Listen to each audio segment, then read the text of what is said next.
Հայաստանի իշխանությունը պիտի ինչ-որ բան վճարի, չգիտեմ ինչքան, հա, Էլցանցը պետական դարձնելու համար, այլապես կդիտվի որպես խլում։ Այստեղ մեր բարեկամներից մեկը նշել էր այն հանգամանքը Էլցանցի սակագներ, որի մասին ես պարբերաբար խոսել եմ, պարբերաբար գրել եմ, ինչու էլեկտրաէներգիայի սակագինը ուրեմն հանձնաժողովը չի իջեցրել, եթե չարաշահումները դուրս են բերվում միջից եւ եթե Հայաստանը շահույթ հետապնդող չէ։ Էլցանցի բարձրաստիճան պաշտոնյաներից մեկի հետ երևի մի 2 շաբաթ առաջ իմ ունեցած զրույցի ժամանակ ինձ բացատրվեց հետեւյալը, թե եթե այս ազգայնացումը չլիներ կամ այս process-ը չլիներ, հաստատ էլեկտրաէներգիայի սակագինը բարձրանալու էր, հա իհարկե ինչ չի բավարարում այդ մեկնաբանությունը, բայց թե պաշտոնյան կամ Էլցանցը ասենք այդպես է մեկնաբանում։ Այն հարցը մնում է բաց իսկապես էլի, թե բա որ շահույթ չի հետապնդում պետությունը։ Իրենք իհարկե բացատրում են նրանով, որ սակագինը պահվել է այդպիսին, որ տրամաբանորեն պետք է իջներ։ Ցանկացած տնտեսագետ ցես կասի, եթե չարաշահում եք գտել, ուռճացրած ծախսեր եք գտել, ուռճացրած ծախսը եթե Էլցանցի ծախսերից հանում եք, մեկ էլ հանում եք շահույթը, որտեղ շահույթ հետապնդող չէ պետությունը։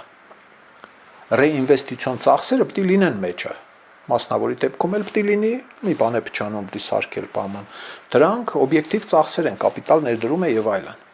Պետության դեպքում էլ պետք է լինի, դա չենք անում, դա մնում է եւ այն դեպքում էր մնում եւ այն դեպքում։ Մի կողմից ասվում էր, որ Էլցանցը վերցրել է վարկերը տվել է ուրիշ մարդու, վարկեր իրենց հարազատ գործընկերներին, то չգիտեմ բիզնեսներին։ Եվ դու մի ասա այդ բանը տոկոսը մտցվել է բանի մեջ, սակագնի մեջ։ Այն հանձնաժողովը, որը պետք է տա նայեր բռներ գտներ, այստեղ տարակույս չկա, այդ հանձնաժողովը բոլոր անդամները, որոնք հաստատել են սակագները նախկինում, դրանք պետք է դատվեն։ Դրանք պետք է դատվեն, որովհետև հաստատել են կեղծ սակագներ։ Կեղծ են իմաստով, որ սակագնի ինքնարժեքը ուռճացված է եղել եւ իրենք պատշաճ չեն զննել։ Բա որ 50 դրամի սակագին չբերեր, ասենք 500 դրամի չէիք հետազոտելու։ Հիմա ով պետք է այդ պարոն Փաշինյան սրանց երբեք դատելու։ Նրանց չեք դատելու, հասկացանք։ Ասում է անցած տարի Իտալիա չգնացի, նախանցած տարի Ֆրանսիա չգնացի, այն նախանցած տարի Գերմանիա չգնացի։ Հարևանն ասում է, բայ այս տարի, ասում է, այս տարի էլ Ճապոնիա չեմ գնալու։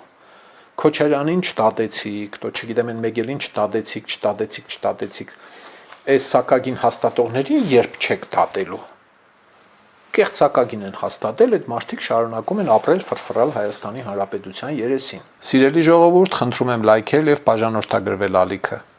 Դրանով դուք կնպաստեք, որ հաղորդումներն ավելի շատ մարդ տեսնի։